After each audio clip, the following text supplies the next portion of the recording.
સવારે ચા સાંજે અકિલા. મિત્રો, અકિલાએ વિવિધ ક્ષેત્રોમાં હંમેશા પ્રથમ રહેવાની એક પ્રણાલી રાખી છે. થોડા મોડાથી પણ અકિલા પોડકાસ્ટ શરૂ કરીએ છીએ. આપણે અવારનવાર પોડકાસ્ટ થ્રુ મળતા રહેશું. આજનો વિષય અમે લીધો છે બજેટનો. બજેટ વિશે ખૂબ ચર્ચા થઈ ગઈ, ખૂબ વાતો થઈ ગઈ, પરંતુ એક નવા એંગલથી નવા જ જુદા જ સ્વરૂપે આપણે બજેટની ચર્ચા કરીએ, જેમાં બજેટના બીજા પાસા પણ જોવા મળશે. અત્યારની જે રિલેવન્ટ વાતો થાય છે એ બરાબર છે કે કંઈક નવું છે. આપણી સાથે independent business journalist Himanshu Bhayani છે. હિમાંશુભાઈને આપણે આવકારીએ. હિમાંશુભાઈનું નામ અનેક ડિબેટોમાં, હિમાંશુભાઈનું ખૂબ મોટું નામ છે. ગુજરાતી, હિન્દી અને અંગ્રેજી ત્રણેય વિષયોમાં જે ડિબેટમાં ભાગ લઈ શકતા હોય તેવા કદાચ આપણે ગુજરાતના એકમાત્ર પત્રકાર, સિનિયર પત્રકાર છે. ડેટલાઇન ગુજરાતના પણ તેઓ સીઈઓ છે. એમણે ડેટલાઇન ગુજરાત એક આગવી ઢબે શરૂ કર્યું છે. હિમાંશુભાઈ, ખૂબ આનંદ થાય છે તમને મળીને. Thank you. આપ બજેટ વિશે એટલે જ્યારે આપણે આ વાત કરી ત્યારે આપણે કીધું હતું કે ભાઈ પોડકાસ્ટ કરવું છે અને મારે બજેટથી શરૂઆત કરવી છે. એટલે વિષય અઘરો છે, પણ આપની એમાં એક એક્સપર્ટી છે. મને તમે આ એક મોકો આપ્યો અકિલા પોડકાસ્ટમાં સૌથી પહેલા, એટલે મારી માટે એક બહુ ગર્વની ક્ષણ છે.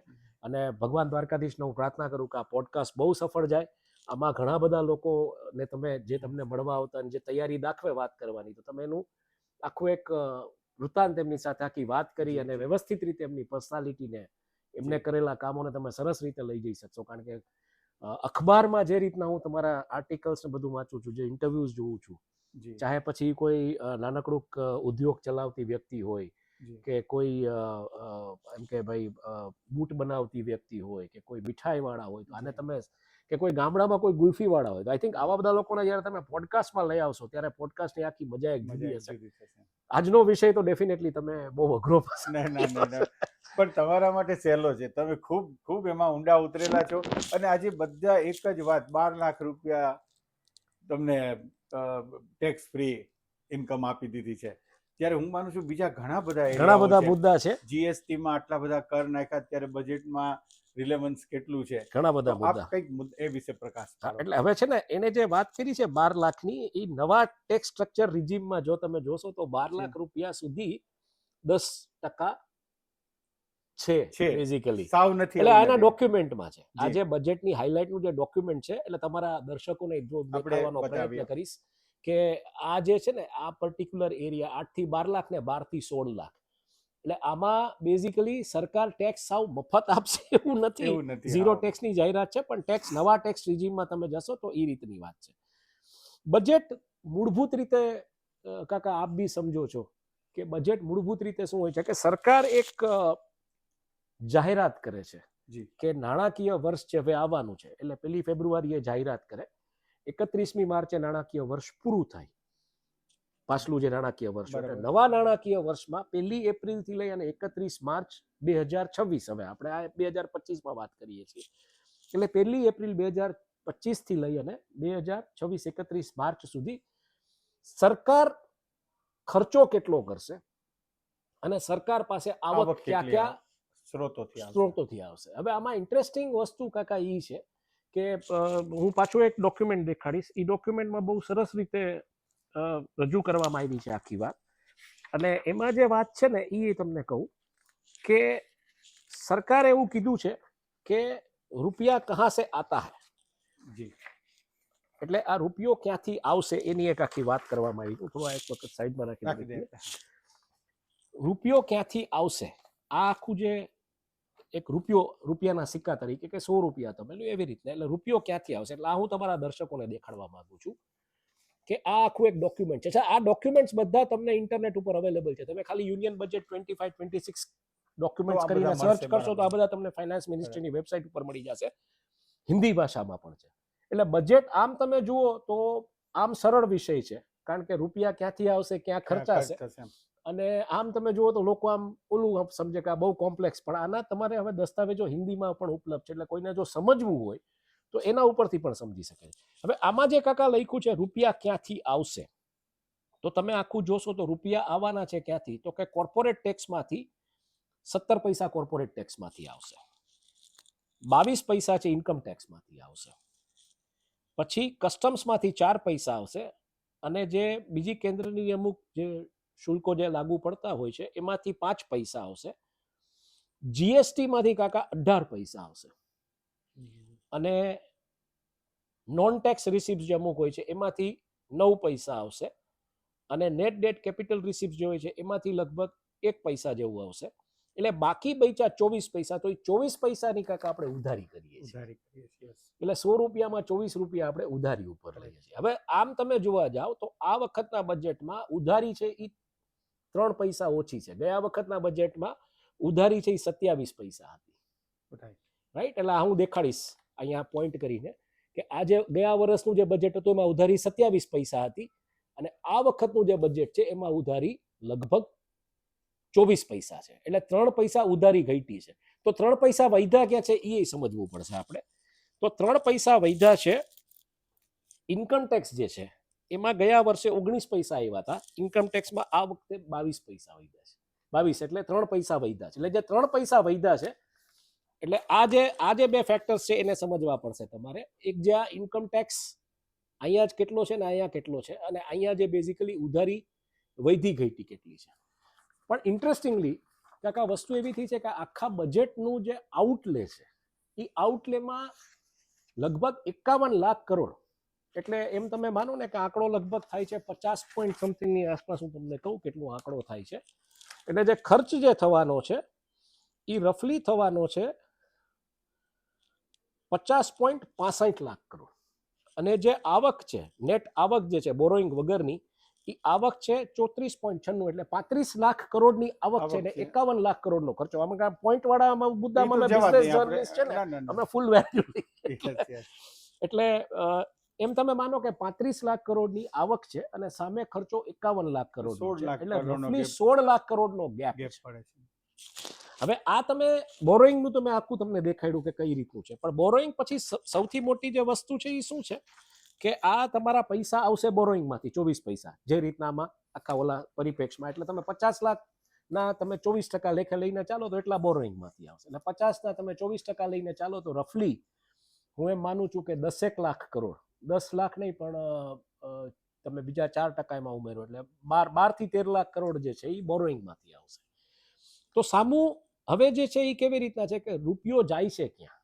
આમાં હવે આખું જે આપ્યું છે આ લોકોએ ડેટા કે રૂપિયો ક્યાં વપરાય છે, રૂપિયો પહેલા ક્યાં આવ્યો એ આપણે વાત કરીએ. એટલે 24 પૈસા આપણે ઉધારી કરીએ છીએ બાકીના જે ટેક્સ રિસિપ્ટ છે એના કમ્પેરિઝનમાં. અને હવે રૂપિયો જશે ક્યાં, તો રૂપિયો જશે ક્યાં એમાં બહુ ઇન્ટરેસ્ટિંગ વસ્તુ છે કે રફલી સેન્ટ્રલ સેક્ટરની જે સ્કીમ્સ છે capital outlet defence major substitute છે એમાં, તો એમાં લગભગ 16 પૈસા વપરાશે 1 રૂપિયામાંથી. પછી ડિફેન્સમાં 8 પૈસા વપરાય છે. બીજી જે સબસિડીઝ આપવામાં આવે છે આ જે ફર્ટિલાઇઝર સબસિડી કે જે ફ્યુલની સબસિડી કે એમાં 6 પૈસા. ફાઇનાન્સ કમિશન ને એ બધાનું જે હોય છે એમાં લગભગ 8 પૈસા. સ્ટેટ શેર જે રાજ્ય સરકારને જે હિસ્સો આપવો પડે છે ટેક્સીસમાંથી, કારણ કે તમે વન ટેક્સ વન નેશન કરી નાખ્યું જીએસટી, તો એ હિસ્સો લગભગ 22 પૈસા જેવો થાય છે. બરાબર છે. અને પેન્શન્સ માટે પેન્શનનું જે ચૂકવણું છે એ લગભગ રૂપિયામાંથી 4 પૈસા જેવું, એટલે 4% જેવું જે તમે બજેટ લ્યો એના 4% એટલે પેન્શનમાં જાય. એટલે જે 50 લાખ કરોડનું જે આખું જે આઉટલે છે એમાંથી 4% તમારે ગણીને ચાલવાના, એટલે ઓલમોસ્ટ હા બસ એટલું પેન્શનમાં વયું જશે. અને બાકી જે અધર એક્સપેન્ડિચર છે એ 8 પૈસા છે. અને સેન્ટ્રલ સ્પોન્સર્ડ જે સ્કીમો છે કેન્દ્ર સરકારની જે સ્કીમો છે એના 8 પૈસા છે.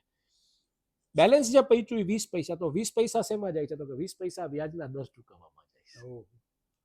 એવું બોરોઈંગ એટલું છે. બોરોઈંગ એટલે 24 પૈસા આપણે લઈ આવીએ છીએ અને 20 પૈસા આપણે વ્યાજના દર તરીકે જે પાછલી જે દેણા કર્યો એ ચૂકવવાના. એટલે આ બજેટ આપણું સરપ્લસ બજેટ નથી, આ બેલેન્સ બજેટ નથી. જો ખર્ચો અને આવક બે સરખા હોય તો એને બેલેન્સ બજેટ કહેવાય.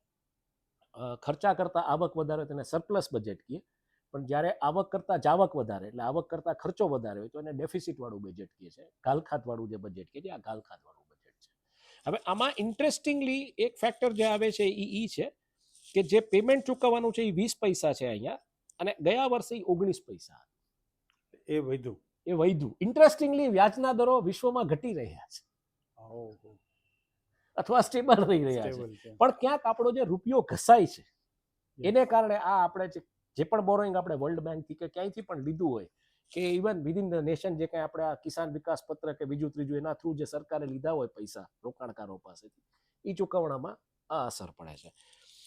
બીજી એક ઇન્ટરેસ્ટિંગ વાત કાકા એ છે કે આમાં જે આપણે આની પહેલા જે વાત કરી કે રૂપિયો એમ કે આવશે ક્યાંથી, હવે એમાં બહુ ઇન્ટરેસ્ટિંગ મુદ્દો છે. આજે જીએસટી ને ઇમ્પ્લિમેન્ટ થઈ ગયા એટલે હું એમ માનું છું 2017માં જીએસટી આપણે ઇમ્પ્લિમેન્ટ કર્યો, 2017-18, 18-19, 19-20, 20-21, 21-22, 22-23, 23-24 અને 24-25 આજે 8 વર્ષે જીએસટીની આવક જે છે એ 18 પૈસા એમની એમ યથાવત છે. એટલે જીએસટીમાં ક્યાંક જે વધારો હાજી એટલે જીએસટીમાં એટલે આ ઇન્ટરેસ્ટિંગ મુદ્દો એ છે કે જીએસટીમાં કાં જીએસટી નેટમાં કન્વર્ટ નથી થયું ટોટલી, અથવા તો ક્યાંક મેન્યુફેક્ચરિંગ સેક્ટરને ડિમાન્ડ જે છે એ વધી નથી રહી, લોકોની જે સ્પેન્ડિંગ પાવર છે એ ક્યાંક ઘટી રહ્યો છે ને એટલે ગયા વર્ષે 18% હતું જીએસટી, આ વખતે 18 પૈસા જ આવે છે.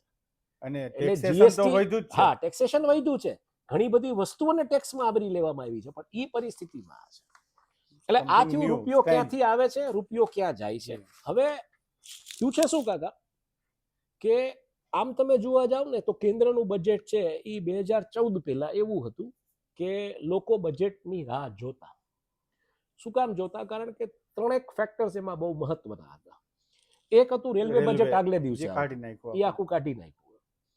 અને રેલવે બજેટ લોકો એટલે જોતા કે કઈ નવી ગાડીઓ એમને મળી, ટિકિટના ભાવમાં વધારો થયો, ઘટાડો થયો, દૂર ભાડા વૈધા ઘટ્યા, પ્લેટફોર્મના વૈધા, આ બધું એક કોમન કન્સર્ન પબ્લિકનો રહેતો કે ભાઈ રેલવેનું, અને રેલવે આખું આપણું એવી એક વ્યવસ્થા છે, એવું અર્થતંત્ર છે રેલવે કે એવું કહેવાય છે કે મુંબઈમાં એમ કહેવાય છે કે 2.5 કરોડની વસ્તી છે પણ 1 કરોડ તો ટ્રેનમાં મુસાફરી કરતા હોય.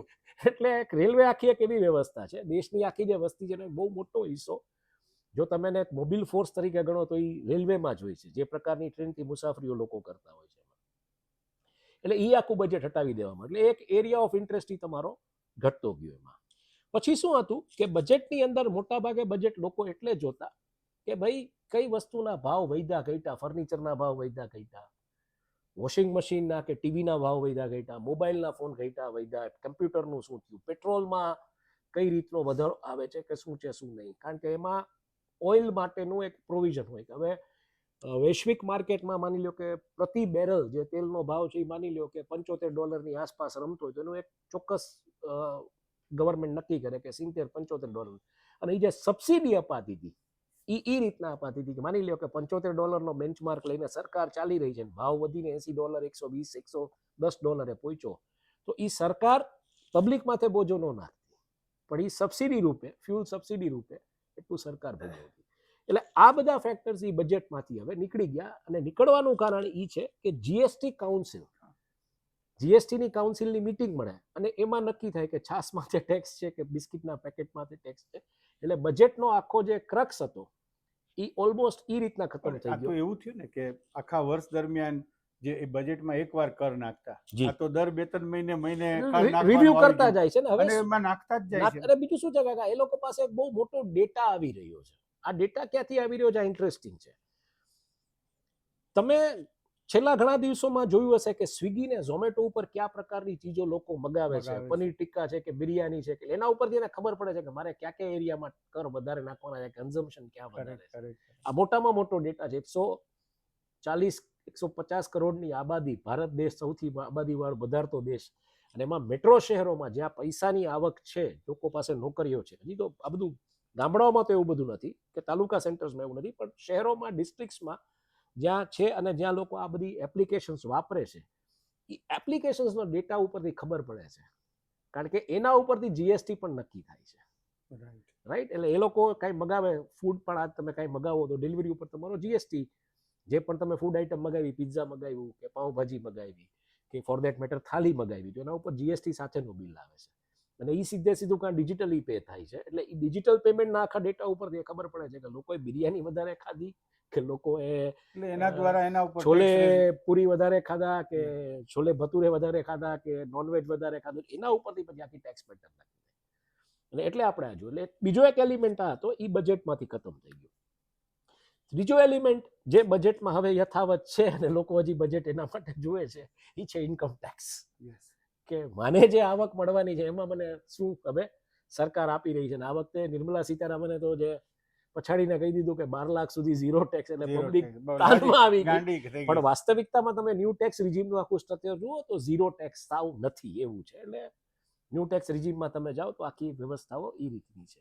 એટલે મૂળભૂત રીતે આખું તમે બજેટ જુઓ ભારતનું તો ક્યાંક ને ક્યાંક લોકોનો જે ઇન્ટરેસ્ટ છે એ દિશામાં થોડો ઓછો થઈ રહ્યો છે. એટલે બજેટ એક નોન ઇવેન્ટ બનીને ઉભરી રહ્યું છે. એટલે ભવિષ્યમાં બજેટ એટલે કાંઈ કોઈ એમાં રસ નહીં રહે એવું બને. એટલે ભવિષ્યમાં હું ઘણું બધું જોઈ રહ્યો છું કે ભવિષ્યમાં ઇન્કમ ટેક્સનું કદાચ એવું બની જશે કે ઇન્કમ ટેક્સની કોઈ કમિટી આવી જશે કે એ બની જશે ને એ કહેશે આવી રીતના દર વર્ષે કે નક્કી કરતી જશે સ્લેબ્સ કેમ ફેરવવા, શું કરવું. કારણ કે આપણે કાકા એક એવી વ્યવસ્થા તરફ જઈ રહ્યા છીએ. મને ખબર નથી આપણે ખોટા પડીએ, હું તો ભગવાનને પ્રાર્થના કરીશ, પણ આપણે એક એવી વ્યવસ્થા તરફ જઈ રહ્યા છીએ ધીરે ધીરે કે જ્યાં એક સમૂહ છે એ બધું નક્કી કરે છે. Public opinion does not matter. જેમ કોઈ કોઓપરેટિવ બેંકમાં 3 લાખ સભાસદો હોય પણ 300 જણા નક્કી કરે કે આનું બોર્ડ કોણ. અત્યારે રાજકોટે જ પહેલ કરી, બરોબર છે. એટલે આ જ પરિસ્થિતિ હું જોઉં છું આગામી દિવસોમાં પોલિટિકલી એ થશે.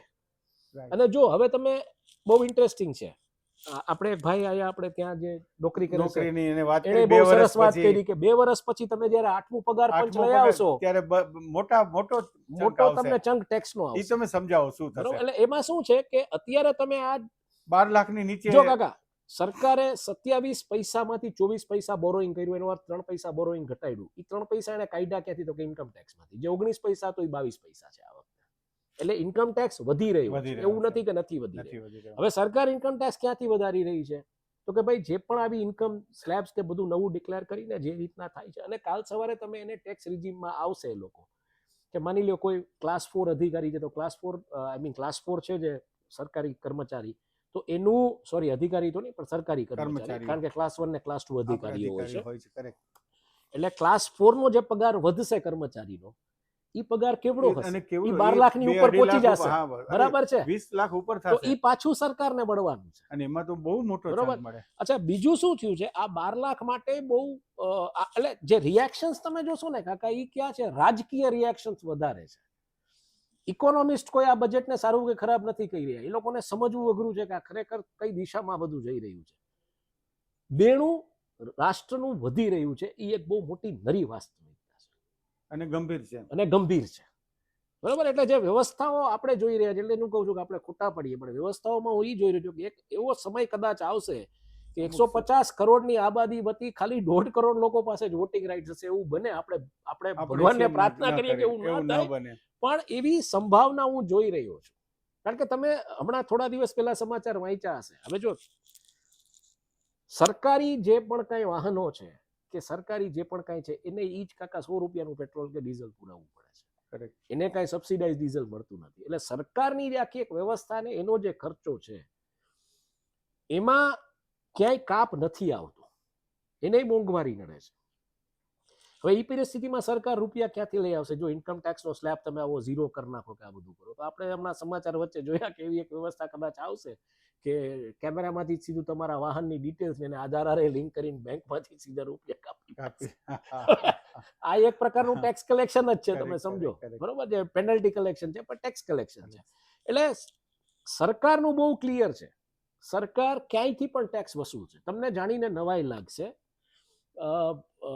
એકાદા કન્ટ્રીમાં, વેસ્ટર્ન કન્ટ્રીમાં, આયર્લેન્ડ કે એકાદું કન્ટ્રી, ડેનમાર્ક કે એકાદું કન્ટ્રી છે, ત્યાં માનવ વસ્તી એટલી નથી, તો હવે ટેક્સ કેવી રીતના નાખીને કેવી રીતના તમે કેટલોક ટેક્સ નાખો. એટલે ત્યાં સરકારે એવો એક કાયદો લઈ આવ્યા, અને કાયદો અત્યારે ડિબેટમાં જ આખા વિશ્વની તમામ પાર્લામેન્ટમાં ને બધે, ત્યાંની સરકાર એવો કાયદો લઈ આવી કે જે જાનવરો હોય છે એ જે નેચરલ ગેસ છોડે છે, કુદરતી ગેસ જે છોડે, એ એમ કે ક્યાંક ક્લાઇમેટ ચેન્જને અસર કરી રહ્યો છે, એટલે એના ઉપર ટેક્સ.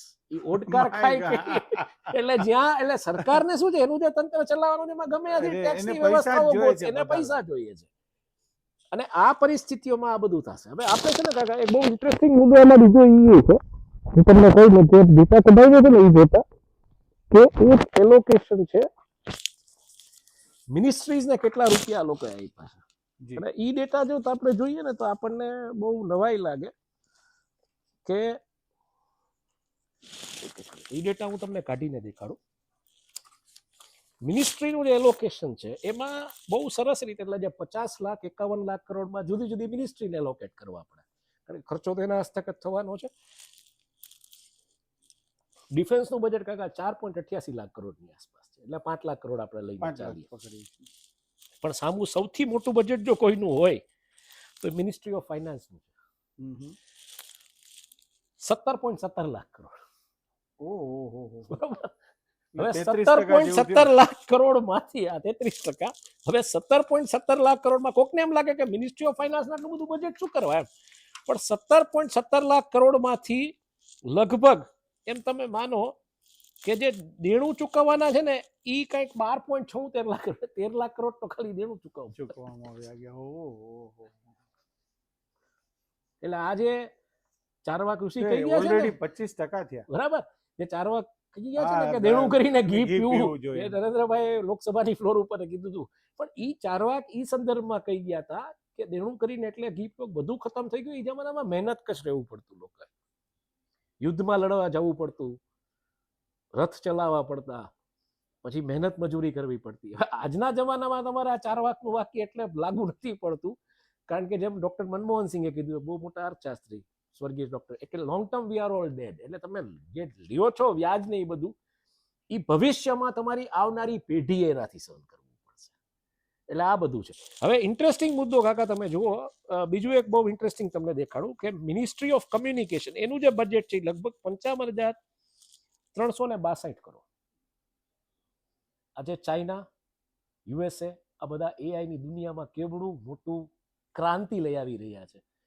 ગઈકાલે ઓસ્ટ્રેલિયામાં એન્ટની આલ્બનીઝે ડીપસીકને બેન કર્યું છે કે ગવર્મેન્ટ ડિવાઇસીસ ઉપર ક્યાંય ડીપસીક નહીં વાપરી શકાય. આપણે ત્યાં પણ કર્યું છે. એટલે પોઈન્ટ ઈ છે કાકા કે ઈ પરિસ્થિતિમાં તમે પાછું ઇન્ફોર્મેશન ટેકનોલોજીનું બજેટ જુઓ તો 25,583 કરોડ, એટલે નહીવત કહેવાય. નહીવત.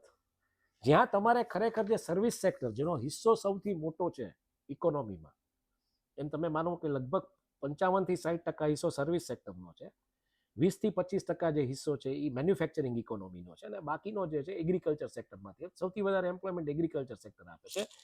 પણ તમે આ બધી પરિસ્થિતિમાં તમે જુઓ તો જે બજેટ એલોકેટ થવા જોઈએ આ એરિયાઝમાં સર્વિસ સેક્ટરને છે, અથવા તો તમને કહું કે મિનિસ્ટ્રી ઓફ સિવિલ એવિએશન, હવે તમે એક બાજુ એમ કહો કે કેટલા 100 એરપોર્ટ બનાવવાના છે, કેવી વાત છે, 2330.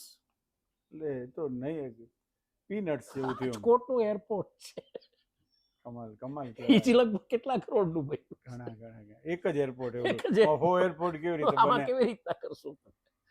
એટલે આ ફાઇન પ્રિન્ટ જ્યારે આને જોઈએ ને એટલે જ મેં કીધું કે આ બધા ડોક્યુમેન્ટ થોડું અસંગત અવેલેબલ છે છે. બધું. થોડીક એટલે તમને સમજાઈ જાય.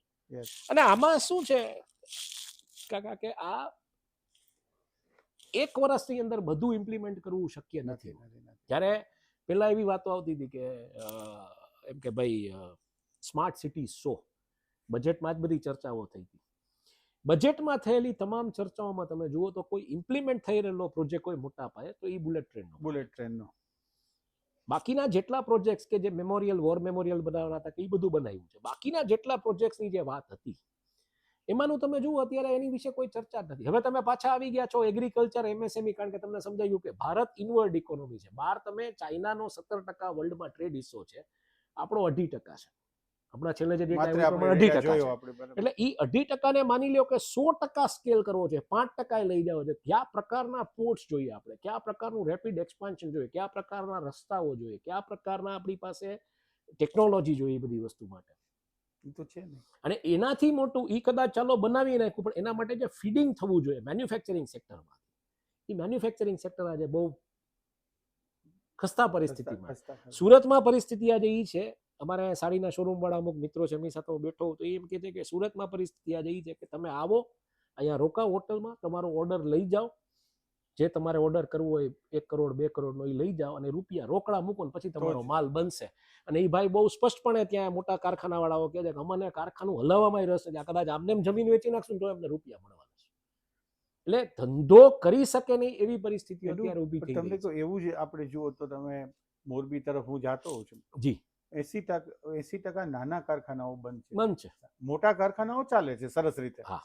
પણ આ સરકાર આમાં કઈ ઊંડી ઉતરતી નથી કે મદદ કરતી નથી. એટલે તમને કહું કે મોરબીથી હળવદ એક હાઈવે છે કે જી, જે જી. અમદાવાદ અને કચ્છના Connect કરે છે. ગાંધીધામ જાય, તમારે માલ મોકલવા માટે જી, કનેક્ટેડ જી, રસ્તો. જી, જી. હું 6 વર્ષથી જોઉં છું એમને એમ ખસ્તા ખસ્તા હાલતમાં છે. હાલતમાં છે. હજી પણ એકાદ 2-3 કિલોમીટર એવા બાકી છે ખરાબ રીતે જે બનાવેલા છે. પણ આજ શું રોડ કામ નથી કરતા નથી આજ રોડ સમજાતું. ઉપર આપણે જોયું હતું. હા. આપણે ગયા હતા ત્યારે Yes. વીરપુર આપણે વીરપુર આખું લાઈવ કર્યું હતું. આપણે લાવ્યો અને Facebook હજારો live લોકોએ કર્યું, જોયું. ઘણા લોકોએ જોયું હતું. બધા પ્રતિભાવો, લાખો લોકોએ જોયું હતું, છતાં આજે પ્રતિભાવ કોઈ આજે હજી પગલા જ નથી. એટલે એક બાજુ એવી વાત આવી રહી છે કે ઇન્ફ્રાસ્ટ્રક્ચરમાં બહુ મોટું સ્પેન્ડ આવી રહ્યું છે. ગાંધીધામ ચેમ્બર ઓફ કોમર્સે એક પ્રપોઝલ આપેલી છે કે નવલખીથી કંડલા સુધીનો આખો સીલિંગ બ્રિજ કરવો, જેમ સુદર્શન સેતુ બનાવ્યો છે. 37 કિલોમીટરમાં તમે સીધા પહોંચે, તમારા ફરીને નહીં જવું પડે.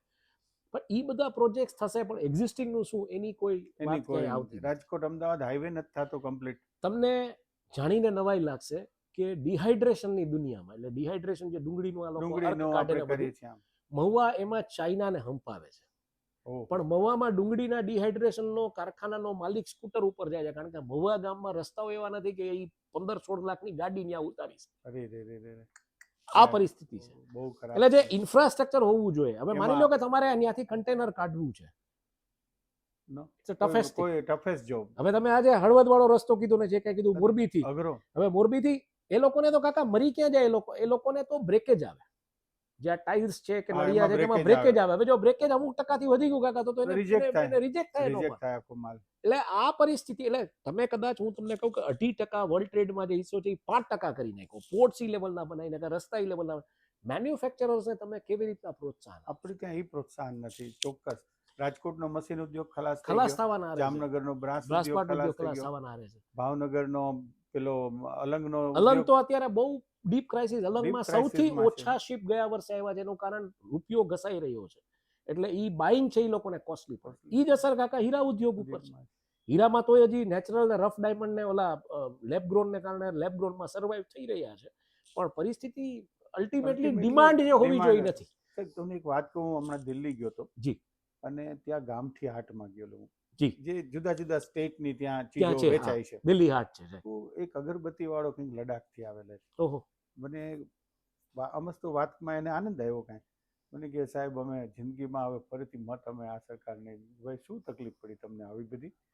તો કે બેંકમાં પૈસા જમા કરાવી તો કપાઈ જાય, ઉપાડવા જાવ તો કપાઈ જાય, તો અમારે જીવવું કેવી રીતે આની અંદર? નાના માણસો કેવી નાના રીતે? માણસો તંગ ઈ થઈ ગયા છે સમસ્યા બહુ. છે, ઈ સમસ્યા છે. એટલે આપણે બજેટ, ઓવરઓલ જે બજેટની આપણે જી, ચર્ચા જી, કરી, જી, જી. જે દર્શકોને એક લોકભોગ્ય બનાવી શકે એવો પ્રયત્ન કર્યો. કર્યો છે આપણે. પણ બાકી ડિટેલ્સમાં જો કોઈને જોતું હોય તો બધા ડોક્યુમેન્ટ્સ ત્યાં અવેલેબલ છે. Available. હિન્દીમાં પણ તમે કીધું છે બધું. પણ બજેટ છેલ્લા 10 વર્ષથી આમ તમે જોવા જાવ ને કાકા, તો નોન ઇવેન્ટ. નોન એટલે તમે બિલીવ નહીં કરો, મેં આટલી બજેટ ઉપર ચર્ચા કરી, બજેટના દિવસે મારે દ્વારકા જવું પડે એમ હતું, મારું ઘર મારે સાફ કરવું પડે, પણ બજેટના દિવસે મને ઘણાના કોલ આવ્યા હતા કે લાઈવ કરું, મેં બજેટ જોયું જ નથી. એટલે પછી મેં બજેટ જોયું, કારણ કે હવે બધું આ યુટ્યુબમાં ને એ બધું એક અવેલેબલ હોય છે, અને પછી સમજીને આપણે સમજાઈ જાય કે આમાં. અને બજેટમાં હવે શું થયું છે કાકા, કે સરકાર ખાલી તમને એટલું કહી રહી છે કે આટલો રૂપિયો અમે ખર્ચવાનો છીએ, અને અહીંથી આટલો રૂપિયો આ આવે. તો તમે પ્રેસ નોટ આપો તોય થઈ શકે. આમાં એટલે કાંઈ ઈ થાશે આગામી મારે તમને પૂછ્યું એકાદ આપણે એક ઇન્ટરેસ્ટિંગ વસ્તુ તમે જે વાત કરી કે હવે અમુક ગ્રુપના હાથમાં આ બધું આવી જશે કે એ ડિસાઈડ કરે, તો તમને નથી લાગતું બહુ ગંભીર થઈ જાય આ બાબત? તો કાકા જો પ્રજાનો અવાજ ન રહે. કાકા જો CIA માં ગઈકાલે જ આપણે બધાને મને ક્રેડિટ આપીને yes. તમે ન્યૂઝ પ્લેટમાં લખ્યું કે ભાઈ ડેડલાઇન ગુજરાતને, પણ CIA માં જો માની લ્યો કે સ્વૈચ્છિક નિવૃત્તિ આપવાની વાત હોય, તો અને હદ થઈ અત્યારે ગઈ. વાત અમેરિકામાં બહુ મોટા ચર્ચાનો આ મુદ્દો બની ગયો છે કે 1% જ ન્યાય એમ કે ભાઈ લેવાની વાત છે, પણ હવે જો આ કરીને તમે એનું, એટલે વાત એવી આવે છે કે CIA માંથી જે મોટા પગારવાળા હાથીઓ છે ને 8-8 મહિનાના પગાર આપીને એને કાઢી મૂકો, એટલે જાસૂસો દુનિયામાં નવરા પડી જશે. મોટામાં મોટું એપેરેટસ, જેના કારણે અમેરિકા આજે દુનિયામાં રાજ કરી રહ્યું છે, ઈ તૂટી જશે. એનું જે આખું જે એસ્પિયોનાજનું મોટામાં મોટું એપેરેટસ. એટલે તમે સમજો કે પ્રમુખ છે અમેરિકાના, ઈ કોઈની સાથે લડાઈ કરવા નથી જતા. જે કોલ્ડ વોર હતો રશિયામાં, ઈ જે વોર હતી બે જાસૂસી સંસ્થાઓ વચ્ચે હતી, KGB અને CIA વચ્ચે હતી. હવે તમે આવડી મોટી સંસ્થાનું એપેરેટસ તમારું એસ્પિયોનાજનું તોડી મેક અમેરિકા ગ્રેટ અગેનની જો વાત કરતા હો, તો મને તો આ સમજાતું નથી ને. એ પાછી એવી ત્યાં ચર્ચાઓ છે અમેરિકામાં કે એને પ્રાઇવેટ પ્રાઇવેટાઇઝેશન તરફ એટલે ખાનગીકરણ લઈ જાય તરફ. ખાનગીકરણ. હવે તમે કોઈ જાસૂસી સંસ્થાનું ખાનગીકરણ કરો ડેન્જરસમાં ડેન્જરસ. એટલે મને સમજાતું નથી કઈ દિશામાં બધું જશે. આખું વિશ્વ પણ કઈ તરફ જે લાગે. રીતના બધું એક એક જે એટલે અત્યારે એક એવી વાત આવે છે જે રીતના પ્રગતિઓ થઈ વિશ્વમાં એમાં શું થયું કાકા કે મોટા ભાગના કારખાનાઓ હતા. કારખાનાઓમાં મેન્યુફેક્ચરિંગ થતું હતું. મેન્યુફેક્ચરિંગ થતું હતું એને કારણે ત્યાં ટાઉનશિપ્સ બનતી હતી. હવે જે ઇકોનોમી આવી છે એ ઇકોનોમીમાં ક્યાંય એસેટ ક્લાસ છે જ નહીં. બધું વર્ચ્યુઅલ છે. એક નાનકડું ક્યાંક ડેટા સેન્ટર છે, ક્લાઉડ ઉપર આખો ડેટા છે, એ કોઈક હેકરે પાછો તોડી નાખે એટલે ફોન પે થી માંડીને બધામાં જે આપણે બધું જોયું આ બધું થયું એનું કારણ કે હવે જે એસેટ છે એ વર્ચ્યુઅલ છે, એ ફિઝિકલ નથી. અને આ જે ટાઉનશિપ્સ હતી ને, ટાઉનશિપ્સમાંથી એક ટ્રેન્ડ મેન પાવર બહાર નીકળ્યો. સારી સ્કૂલ્સ હતી, સારી મેડિકલની ફેસિલિટીઝ હતી.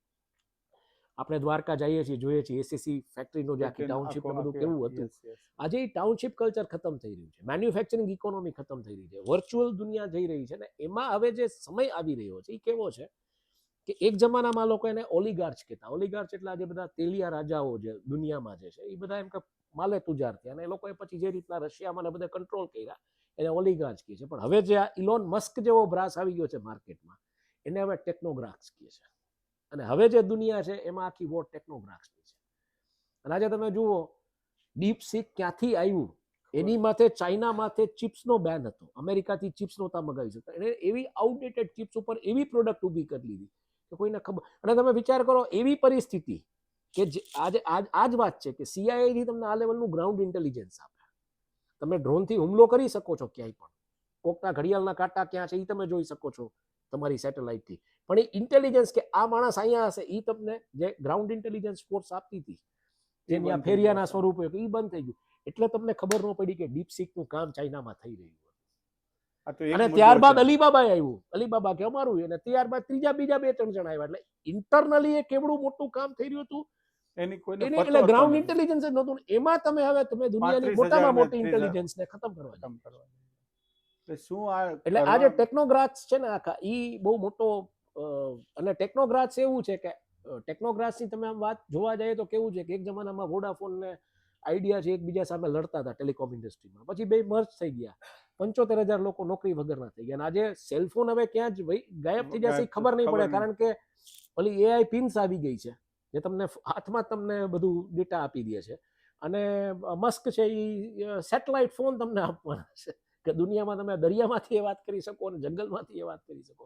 એટલે આ ટેકનોગ્રાફી છે ને એ બહુ એવું છે કે ટેકનોલોજી ક્યાંથી ડિસ્ટર્બ કરશે કોને અને શું કરશે એ ખબર નથી. આપણે હજી 4G 5G માં દોડવાની વાત એટલે ક્યાંક છે ને કાકા આપણા શાસ્ત્રોમાં આપણા આઈ મીન એમ કે જે કળિયુગ આવશે એમાં એક જે વાત કરવામાં આવી હતી મોટામાં મોટી. તમે બહુ સરસ પ્રશ્ન પૂછો. અમુક ગ્રુપના હાથમાં.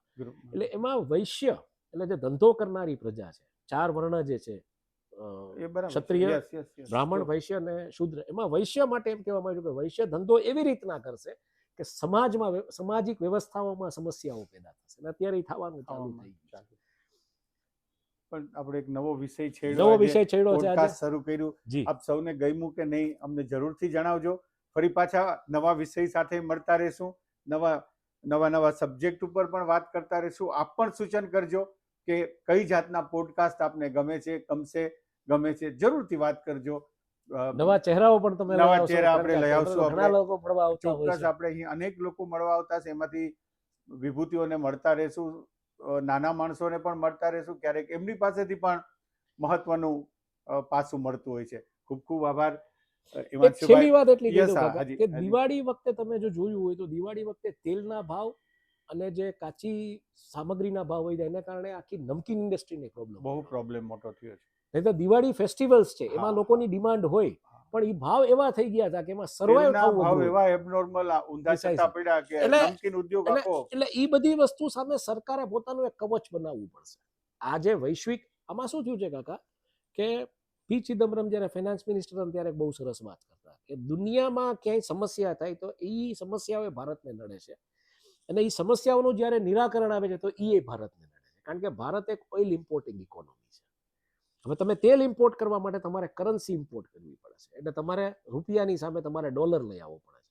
રૂપી ટ્રેડની વાત છે પણ એમાં એવું છે કે $85 પ્રતિ બેરલ હોય તો એ 85 રૂપિયામાં નથી થતું, એ $85 મલ્ટીપ્લાય બાય એટલા રૂપિયા કરીને તમારે આપવા પડે છે.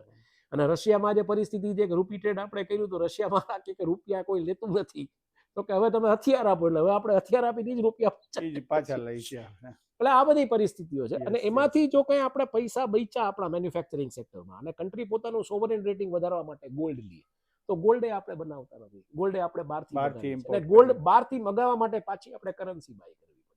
એટલે આ બહુ મોટું વિશેષ સર્કલ છે અને એની અંદર આપણી સરકારે એક કવચની આખી વ્યવસ્થા ઊભી કરવી પડશે આર્થિક રીતે. અને હવેની લડાઈઓ છે ને કાકા, એ સરહદો ઉપર નથી લડાવવાની. આપણે જોયું શ્રીલંકા તૂટ્યું, બાંગ્લાદેશ તૂટ્યું, આર્થિક લડાઈઓ છે આ બધી. અને આર્થિક લડાઈમાં તમારે તમારા દેશને મજબૂત બનાવો, દેણું કરો નો ડાઉટ, પણ નોકરીઓ આપો. નોકરીઓ આપશો તો લોકો પાસે પૈસા હશે, એ પૈસા ફરશે માર્કેટમાં અને લોકો દેણું કરીને જે ધંધો કરતા હશે એમાંથી મુક્ત થશે ને એ રીતના આખું કન્ટ્રીનું દેણું છે એ ધીરે ધીરે પૂરું થશે. તમે રોડ બનાવશો, ટોલ ટેક્સ લેશો, બધા લોંગ ટર્મ પ્રોજેક્ટ છે. તમે માની લો કે શિપ બિલ્ડિંગ યાર્ડ બનાવશો, ત્યાં શિપો બનાવવા આવશે, બધા લોંગ ટર્મ પ્રોજેક્ટ છે. પણ કન્ટ્રીની ઇકોનોમી આજે જે છે એ ઇનવર્ડ ઇકોનોમી છે. ક્લાસિક એક્ઝામ્પલ દ્વારકા છે. દ્વારકામાં મંદિરનો અને ત્યાંનું જે બંદર છે એના લગભગ 70-75 લાખ રૂપિયા રોજ બજારમાં ફરે છે.